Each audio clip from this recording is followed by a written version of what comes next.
Governor Arif Muhammad ഖാനും എസ്എഫ്ഐയുമായുള്ള നേർക്കുനേർ പോരാട്ടം രൂക്ഷമായി കാലിക്കറ്റ് സർവകലാശാലയിൽ ബാനർ യുദ്ധം വരെ എത്തിനിൽക്കുകയാണ്. തനിക്കെതിരായ ബാനറുകൾ ഞായറാഴ്ച രാത്രി ക്യാമ്പസിലിറങ്ങി അഴിപ്പിച്ച് ഗവർണർ പോലീസിനോടും സർവകലാശാല അധികൃതരോടും പൊട്ടിത്തെറിക്കുകയാണുണ്ടായത്. ബാനറുകൾ അഴിച്ചതിന് പിന്നാലെ സംഘടിച്ചെത്തിയ എസ്എഫ്ഐ പ്രവർത്തകർ കൂടുതൽ രൂക്ഷമായ ഭാഷയിൽ ബാനറുകൾ സ്ഥാപിക്കുകയും ചെയ്തു. ക്യാമ്പസിലുടനീളം മുദ്രാവാക്യങ്ങൾ എഴുതി. ഗവർണർക്ക് അനുകൂലമായി സ്ഥാപിച്ചിരുന്ന ബാനറിൽ ഒന്ന് കത്തിക്കുകയും ചെയ്തു. ബാനർ ആരാണ് കെട്ടിയതെന്നും എന്തുകൊണ്ട് അഴിച്ചു മാറ്റിയില്ലെന്നും ചോദിച്ച് ഉച്ചയോടെ ഗവർണർ പോലീസുകാരെ ശകാരിക്കുന്നതും കണ്ടതാണ്. Vice chancellor doctor M K. ജയരാജനെ ഫോണിൽ വിളിച്ചും കുപിതനായി. ബാനർ കെട്ടിയവർക്കെതിരെ നടപടി വേണമെന്നും എന്തു നടപടിയാണ് എടുത്തതെന്ന് തിങ്കളാഴ്ച റിപ്പോർട്ട് ചെയ്യണമെന്നും വൈസ് ചാൻസലർ ആവശ്യപ്പെടുകയുണ്ടായി. മണിക്കൂറുകൾ കഴിഞ്ഞിട്ടും ബാനറുകൾ മാറ്റിയില്ലെന്ന് അറിഞ്ഞതോടെ ഗവർണർ രാത്രി 7:30യോടെ അതിഥി മന്ദിരത്തിൽ നിന്ന് റോഡിലേക്ക് ഇറങ്ങി വന്ന് പോലീസിനെ രൂക്ഷമായ ഭാഷയിൽ ശകാരിക്കുന്നതും കണ്ടതാണ്. മലപ്പുറം ജില്ലാ പോലീസ് മേധാവി എസ് ശശിധരന്റെ നേതൃത്വത്തിൽ ബാനറുകൾ പിന്നീട് അഴിച്ചു മാറ്റുകയും ചെയ്തിരുന്നു. അതോടെ എസ്എഫ്ഐ സംസ്ഥാന സെക്രട്ടറി പി.എം. ആഷോയുടെ നേതൃത്വത്തിൽ പ്രവർത്തകർ മാർച്ച് നടത്തി. മാർച്ച് ഗവർണർ താമസിക്കുന്ന അതിഥി മന്ദിരത്തിന് 150 മീറ്റർ അകലെ പോലീസ് തടയുകയും ചെയ്തതാണ്. തുടർന്ന് ക്യാമ്പസിൽ കൂടുതൽ ബാനറുകൾ കെട്ടിയ പ്രവർത്തകർ ഗവർണറുടെ കോലവും അദ്ദേഹത്തിന്റെ ചിത്രമുള്ള ബോർഡും കത്തിക്കുകയും ചെയ്തു. Down town chancellor, mister chancellor, ഇത് കേരളമാണ്, ഇവിടെ പാൻപരാഗ് തുപ്പരുത് എന്നിങ്ങനെ എഴുതിയ ബാനറുകളാണ് സ്ഥാപിച്ചത്. ക്യാമ്പസിലെ റോഡുകളിലും പ്രതിഷേധ മുദ്രാവാക്യങ്ങളും എഴുതുകയുണ്ടായി. ശനിയാഴ്ച ഗവർണർക്കെതിരെ ഉപരോധവും കരിങ്കൊടി കാണിക്കാൻ ശ്രമവും നടത്തിയ എസ്എഫ്ഐ പ്രവർത്തകർ ഞായറാഴ്ച പകൽ പ്രതിഷേധത്തിന് ഇറങ്ങിയിരുന്നില്ല. ബാനറുകൾ അഴിച്ചതോടെയാണ് 100ഓളം പ്രവർത്തകർ മാർച്ച് നടത്തിയത്. പ്രവർത്തകരും പോലീസും സംയമനം പാലിച്ചതിനാൽ സംഘർഷത്തിലേക്ക് നീങ്ങിയില്ല എന്നുള്ളതാണ് യാഥാർത്ഥ്യം. എന്നാൽ അങ്ങ് വിട്ടുകൊടുക്കാൻ എസ്എഫ്ഐയും തയ്യാറായിട്ടില്ല. സമരം തുടരുവാനാണ് എസ്എഫ്ഐയുടെ തീരുമാനം. സാധാരണയായി ഗവർണർമാർ പ്രത്യക്ഷ രാഷ്ട്രീയത്തിൽ ഇടപെടാറില്ല എന്നുള്ളത് കീഴ്വഴക്കമാണ്. എന്നാൽ കേരളത്തിൽ ഇപ്പോൾ സംസ്ഥാന സർക്കാരിനെതിരെ മുൻനിരയിൽ നിൽക്കുന്ന പ്രതിപക്ഷ നേതാവ് എന്ന നിലയിലാണ് ആരിഫ് മുഹമ്മദ് ഖാൻ പ്രവർത്തിക്കുന്നതെന്നാണ് ആക്ഷേപം. രാഷ്ട്രപതിയുടെ പ്രതിനിധിയായ ഗവർണർക്കെതിരെ പ്രതിഷേധിക്കുന്നത് അനുചിതമാണെന്ന തരത്തിലും ചില വാദങ്ങൾ ഉയരുന്നുണ്ട്. യഥാർത്ഥത്തിൽ ഗവർണർക്കെതിരെ പ്രതിഷേധിക്കുന്നതിലോ സമരം നടത്തുന്നതിലോ എന്തെങ്കിലും നിയമ തടസ്സങ്ങളുണ്ടോ എന്നുള്ള ചർച്ചയാണ് ഇപ്പോൾ ഉടലെടുത്തിരിക്കുന്നത്. നിയമവശം പരിശോധിച്ചാൽ ഗവർണർ എന്നല്ല ആരുടെയും സഞ്ചാര സ്വാതന്ത്ര്യം തടയാൻ ഇന്ത്യയിൽ ആർക്കും അവകാശമില്ല. ഒരാൾ പൊതുറോഡിൽ കൂടി പോകുമ്പോൾ അയാളുടെ വാഹനം തടഞ്ഞു നിർത്തിക്കൊണ്ടുള്ള പ്രവർത്തനങ്ങൾ കുറ്റകരവുമാണ്. ഗവർണറെ സർവകലാശാലകളിൽ പ്രവേശിപ്പിക്കുന്നില്ലെന്ന് പറയുന്നത് അദ്ദേഹത്തിന്റെ ജോലി തടസ്സപ്പെടുത്തലാണ് ഒരു തരത്തിൽ. ഗവർണറെ പണിയെടുക്കാൻ വന്നതല്ല, വിദ്യാർത്ഥികളെ വെല്ലുവിളിച്ചുകൊണ്ടാണ് ക്യാമ്പസിൽ എത്തിയത് എന്ന തരത്തിലും പല റിപ്പോർട്ടുകളും പുറത്തു വരുന്നുണ്ട്. എന്നാൽ ഗവർണർ അദ്ദേഹത്തിന്റെ ജോലിയെടുക്കാൻ വന്നു എന്നുള്ള തരത്തിലുള്ള വാർത്തകൾ പ്രചരിക്കുന്നുണ്ട്. വിദ്യാർത്ഥികൾ അതിൽ പ്രതിഷേധിക്കുകയാണെന്നും പറയുന്നു. വിദ്യാർത്ഥികൾക്ക് പ്രതിഷേധിക്കാനുള്ള അവകാശമുണ്ട്.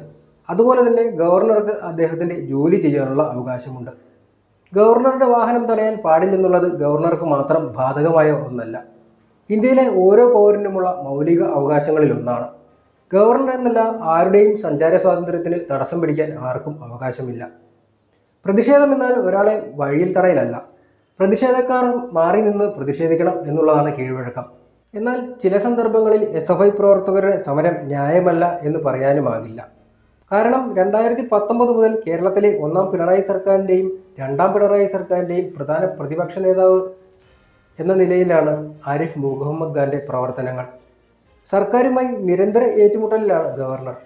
ആ ഏറ്റുമുട്ടലുകൾ ഭരണഘടനാപരമായതല്ല, രാഷ്ട്രീയപരമായെന്നുള്ളതാണ് യാഥാർത്ഥ്യം. സർക്കാർ നിയമങ്ങളും ബില്ലുകളും റദ്ദാക്കിയതും പിടിച്ചുവെച്ചതും പലപ്പോഴും തനി രാഷ്ട്രീയം കളിക്കുന്നുണ്ട് ആരിഫ് മുഹമ്മദ് ഖാൻ. മാസങ്ങളോളം പിടിച്ചുവെച്ച ബില്ലുകൾ ഒപ്പിട്ട് കിട്ടാൻ സംസ്ഥാന സർക്കാരിന് സുപ്രീം കോടതിയിൽ വരെ പോകേണ്ടി വന്നു. സർവകലാശാല നിയമനങ്ങളിൽ ചാൻസലർ തന്റെ ഇല്ലാത്ത അധികാരങ്ങൾ വരെ ഉപയോഗപ്പെടുത്തുകയാണ്. ഇതിന്റെ പേരിൽ ഹൈക്കോടതിയിൽ നിന്നും പല ഘട്ടങ്ങളിലായി തിരിച്ചടികളും കിട്ടിയിട്ടുണ്ട്. ബില്ല് ഒപ്പിടാതെ വെച്ചതിന് സുപ്രീം കോടതിയിൽ നിന്നുണ്ടായതുപോലെ സർക്കാരിനെ അനുകൂലമാക്കുന്നുവെന്ന് പറഞ്ഞ് മാധ്യമങ്ങളെ വാർത്താ സമ്മേളനങ്ങളിൽ നിന്നും ഇറക്കി വിടുക, തനിക്ക് അപ്രീതി തോന്നിയ മന്ത്രിയെ പുറത്താക്കാൻ മുഖ്യമന്ത്രിയോട് ആവശ്യപ്പെടുക തുടങ്ങിയ പ്രവൃത്തികളും ഖാനിൽ നിന്നും ഉണ്ടായിട്ടുണ്ട്. ഒരു വശത്ത് സർക്കാരിന്റെ ധൂർത്തിനെതിരെ പ്രതികരിക്കുകയും മറുവശത്ത് രാജ്ഭവനിൽ ഡെന്റൽ ക്ലിനിക്ക് സ്ഥാപിക്കാൻ വരെ പണം ചോദിക്കുകയും ചെയ്തതും വാർത്തയായിട്ടുണ്ട്. ഏറ്റവും ഒടുവിൽ സർവകലാശാല സെനറ്റുകളിൽ ABVPക്കാരെ സ്വന്തം ഇഷ്ടപ്രകാരം നിയമിച്ചതിലൂടെയും വിവാദത്തിലായി. ആ തീരുമാനം ഹൈക്കോടതി റദ്ദാക്കിയത് മറ്റൊരു തിരിച്ചടിയാണ് അദ്ദേഹത്തിന്. 2019 സെപ്റ്റംബർ 6-നാണ് ആരിഫ് മുഹമ്മദ് ഖാൻ കേരളത്തിന്റെ 22ാമത് ഗവർണറായി ചുമതലയേൽക്കുന്നത്. ചരൺ സിംഗിന്റെ ഭാരതീയ ക്രാന്തി ദളിൽ തുടങ്ങി കോൺഗ്രസിലെത്തി അവിടെ നിന്നും ജനതാദളിൽ പോയി പിന്നെ BSP ഏറ്റവും ഒടുവിൽ BJP-കാരനായ രാഷ്ട്രീയക്കാരനായിരുന്നു ആരിഫ് മുഹമ്മദ് ഖാൻ. ഖാനെ കേരളത്തിൽ ഗവർണറാക്കി നിയോഗിക്കുമ്പോൾ BJP അദ്ദേഹത്തിന് നൽകിയിരുന്ന വിശേഷം നല്ല മുസ്ലിം എന്നുള്ളതായിരുന്നു. ഗവർണർ പദവിക്കുള്ള യോഗ്യതയും അത് തന്നെയായിരുന്നു. കാരണം മുത്തലാഖ് വിഷയത്തിൽ മോദി സർക്കാരിനെ പിന്തുണച്ച മുസ്ലിം രാഷ്ട്രീയക്കാരിൽ ഒരാളായിരുന്നു ഖാൻ. ആരിഫ് മുഹമ്മദ് ഖാൻ നേരത്തെയും ഒരു പുരോഗമനവാദി ഇമേജ് ഉണ്ടാക്കി വച്ചിരുന്നു. മുസ്ലിം വിഭാഗങ്ങൾക്കിടയിലെ പുരോഗമനവാദി, മുത്തലാഖ് ഉൾപ്പെടെയുള്ള ആചാരങ്ങളുടെ കടുത്ത വിമർശകൻ എന്നൊക്കെയുള്ള വിശേഷണങ്ങളായിരുന്നു കേരള ഗവർണറായി കേന്ദ്ര സർക്കാർ ആരിഫ് മുഹമ്മദ് ഖാനെ പ്രഖ്യാപിച്ചപ്പോൾ ചാനലുകളും പത്രങ്ങളും കൊട്ടിഘോഷിച്ചത്. ഇസ്ലാം നവീകരണത്തിലും പുരോഗമന നയരൂപീകരണത്തിലും സജീവമായി ഇടപെട്ടിരുന്ന ആരിഫ് മുഹമ്മദ് ഖാൻ ഉത്തർപ്രദേശിലെ ബുലന്ദ്ഷഹറിൽ 1951-ലാണ് ജനിക്കുന്നത്. ഡൽഹിയിലെ ജാമിയ മിലിയ സ്കൂൾ, അലിഗഡ് മുസ്ലിം യൂണിവേഴ്സിറ്റി, അലിഗഡ് ലക്നൗ സർവകലാശാലയിലെ ഷിയ കോളേജ് എന്നിവിടങ്ങളിൽ വിദ്യാഭ്യാസം പൂർത്തിയാക്കുകയും ചെയ്തിട്ടുള്ള അദ്ദേഹം എഴുത്തുകാരൻ എന്ന നിലയിലും പ്രശസ്തനാണ്. ഖുറാനും സമകാലിക വെല്ലുവിളികളും എന്ന പേരിലുള്ള അദ്ദേഹത്തിന്റെ രചന 2010-ലെ ബെസ്റ്റ് സെല്ലർ പട്ടികയിൽ ഇടം പിടിച്ചിരുന്നു. സൂഫിസവാദവുമായി ബന്ധപ്പെട്ട ലേഖനങ്ങളും കോളങ്ങളും ആരിഫ് മുഹമ്മദ് ഖാന്റേതായി പ്രസിദ്ധീകരിക്കപ്പെട്ടിട്ടുണ്ട്. വിദ്യാർത്ഥി നേതാവായാണ് ആരിഫ് മുഹമ്മദ് ഖാൻ രാഷ്ട്രീയ പ്രവർത്തനം ആരംഭിക്കുന്നത്. ബുലന്ദ്ഷഹറിലെ സിയാന നിയോജക മണ്ഡലത്തിൽ നിന്ന് ഭാരതീയ ക്രാന്തിദൾ പാർട്ടി സ്ഥാനാർത്ഥിയായി തിരഞ്ഞെടുപ്പ് രാഷ്ട്രീയത്തിലേക്ക് ചുവടുവെച്ച അദ്ദേഹം പിന്നീട് നിയമസഭാംഗം, ലോക്സഭാംഗം, കേന്ദ്രമന്ത്രി തുടങ്ങിയ പദവികളിൽ പ്രവർത്തിച്ചിട്ടുണ്ട്. 15 വർഷമായി സജീവ രാഷ്ട്രീയത്തിൽ നിന്നും വിട്ടുനിന്ന ശേഷമാണ് 2019-ൽ കേരള ഗവർണറായി നിയോഗിക്കപ്പെട്ടിരിക്കുന്നത്. ആദ്യ നിയമസഭാ തിരഞ്ഞെടുപ്പിൽ പരാജയപ്പെടുകയായിരുന്നു. എന്നാൽ 1977-ൽ 26-ാം വയസ്സിൽ UP-യിലെ നിയമസഭയിൽ അംഗമായി. ഇതിന് പിന്നാലെയാണ് ഇന്ത്യൻ നാഷണൽ കോൺഗ്രസിന്റെ ഭാഗമാകുന്നത്. തുടർന്ന് 1980-ൽ കാൺപൂരിൽ നിന്നും 1984-ൽ ബഹ്റൈച്ചിൽ നിന്നും ലോക്സഭയിലേക്ക് തിരഞ്ഞെടുക്കപ്പെട്ടു. പിന്നീട് രാജീവ് ഗാന്ധി മന്ത്രിസഭയിൽ അംഗമായ അദ്ദേഹം ഊർജ്ജ വകുപ്പിന്റെ ചുമതലക്കാരനായിരുന്നു പിന്നീട്. ഇതിനിടയിലാണ് ലോക്സഭയിൽ രാജീവ് ഗാന്ധി സർക്കാർ മുസ്ലിം വ്യക്തിഗത നിയമ ബിൽ പാസാക്കിയത്. വിഷയവുമായി ബന്ധപ്പെട്ട് രാജീവ് ഗാന്ധിയുമായി അഭിപ്രായ വ്യത്യാസം രൂക്ഷമായി. 1986-ൽ ഷാബാനുവിന് ജീവനാംശം നൽകാൻ ഭർത്താവ് ബാധ്യസ്ഥനാണെന്നും സുപ്രീം കോടതി വിധിച്ചു. വിധിക്കെതിരെ മുസ്ലിം മതപൗരോഹിത്യം ശക്തമായി രംഗത്ത് വരികയും കേന്ദ്രം ഭരിച്ചിരുന്ന രാജീവ് ഗാന്ധി സർക്കാരിൽ സമ്മർദ്ദം ചെലുത്തി കോടതി വിധിക്കെതിരെ ബില്ല് പാസാപ്പിക്കുകയും ചെയ്തിട്ടുണ്ട്. ഷാബാനു കേസിൽ സുപ്രീം കോടതി വിധിയെ പിന്തുണച്ച് പാർലമെന്റിൽ ആരിഫ് മുഹമ്മദ് ഖാൻ രംഗത്തെത്തി. മുത്തലാഖിനെ എതിർത്ത ആരിഫ് 3 വർഷം തടവ് ശിക്ഷ ഏർപ്പെടുത്തണമെന്ന് വാദിക്കുകയും ചെയ്തു. അഖിലേന്ത്യാ മുസ്ലിം പേഴ്സണൽ ലോ ബോർഡ് നിർത്തലാക്കണമെന്നതായിരുന്നു ഖാന്റെ മറ്റൊരാവശ്യം. ഇതിന്റെ പേരിലും രാജീവിനോട് പോരടിച്ചു. ഇതോടെ മന്ത്രിസഭയിൽ നിന്നും രാജിവെക്കുകയും ചെയ്തു. പിന്നാലെ 1986-ൽ അദ്ദേഹം കോൺഗ്രസ് പാർട്ടിയിൽ നിന്നും പുറത്തു പോരുകയും ചെയ്തു. അക്കാലത്ത് ശക്തരായിരുന്ന ജനതാദളിലായിരുന്നു പിന്നീട് ആരിഫ് മുഹമ്മദ് ഖാൻ ചേക്കേറിയത്. 1989-ൽ വീണ്ടും ലോക്സഭയിലേക്ക് തിരഞ്ഞെടുക്കപ്പെട്ടു. PP സിംഗ് മന്ത്രിസഭയുടെ ഭാഗമായ ഖാൻ കേന്ദ്ര സിവിൽ ഏവിയേഷൻ ആൻഡ് എനർജി മന്ത്രിയുമായി സേവനമനുഷ്ഠിച്ചു. ഇതിനിടെയാണ് ജനതാദൾ വിട്ട് ബഹുജന സമാജ്വാദി പാർട്ടിയിൽ ചേരുന്നത്. പിന്നാലെ 1998-ൽ ബഹ്റൈച്ചിൽ നിന്ന് വീണ്ടും ലോക്സഭയിലെത്തി. അടൽ ബിഹാരി വാജ്പേയി പ്രധാനമന്ത്രിയായിരിക്കുമ്പോൾ പ്രതിപക്ഷത്തായിരുന്നു ആരിഫ് മുഹമ്മദ് ഖാൻ. 2004-ൽ BJP-യിൽ ചേരുകയാണ് ഉണ്ടായത്.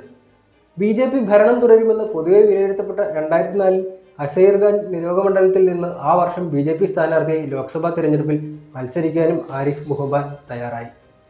എന്നാൽ പരാജയമായിരുന്നു ഫലം സംഭവിച്ചത്. BJPയെ പരാജയപ്പെടുത്തി UPA ഭരണത്തിൽ തിരിച്ചെത്തുകയും ചെയ്തു. 3 വർഷം മാത്രമായിരുന്നു ആരിഫ് മുഹമ്മദ് ഖാൻ ആ ബന്ധം തുടർന്നത്. പക്ഷപാതപരമായി തുടരാൻ ആഗ്രഹിക്കുന്നില്ലെന്ന് വ്യക്തമാക്കി അദ്ദേഹം 2007-ൽ BJP വിട്ടുപോരുകയും ചെയ്തു. തുടർന്ന് 15 വർഷത്തോളം സജീവ രാഷ്ട്രീയത്തിൽ നിന്നും വിട്ടുനിന്ന അദ്ദേഹം മുത്തലാഖിനെതിരായ നിയമനിർമ്മാണം ഉൾപ്പെടെ ശക്തമാക്കിയതോടെയാണ് വീണ്ടും BJPയോട് അടുക്കുന്നത്.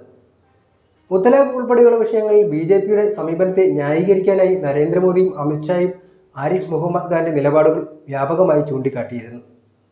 മുത്തലാഖ് വിഷയത്തിൽ പ്രധാനമന്ത്രി തന്റെ പ്രസംഗം ഉദ്ധരിച്ചെന്നൊക്കെ ഖാൻ അഭിമാനം കൊണ്ടിരുന്നു. മുത്തലാഖ് ഉൾപ്പെടെയുള്ള കേന്ദ്രത്തിന്റെ നിയമനിർമ്മാണങ്ങൾക്കെതിരെ ഏറ്റവും കൂടുതൽ പ്രതിഷേധം ഉയർന്നിട്ടുള്ള കേരളത്തിലേക്ക് തന്നെ 2ാം മോദി സർക്കാർ ആരിഫ് മുഹമ്മദ് ഖാനെ നിയോഗിക്കുകയും ചെയ്തു എന്നുള്ളത് വാസ്തവമാണ്. കേരള ഗവർണറായി ആരിഫ് മുഹമ്മദ് ഖാൻ ശുപാർശ ചെയ്തതിന് ഒരു കാരണവും പറഞ്ഞത് അദ്ദേഹം BJPയുടെ നല്ല മുസ്ലിം എന്ന ആഖ്യാനത്തെ പ്രതിനിധീകരിക്കുന്നു എന്നതായിരുന്നു. മുത്തലാഖിനെ ക്രിമിനൽ കുറ്റമാക്കിയ കേന്ദ്ര സർക്കാരിന്റെ നീക്കത്തിന് നൽകിയ പിന്തുണയ്ക്കുള്ള പ്രതിഫലം തന്നെയായിരുന്നു ഖാന്റെ രാഷ്ട്രീയ ഉയർച്ചയ്ക്കുള്ള കാരണമെന്നുള്ളത് വ്യക്തമാണ്.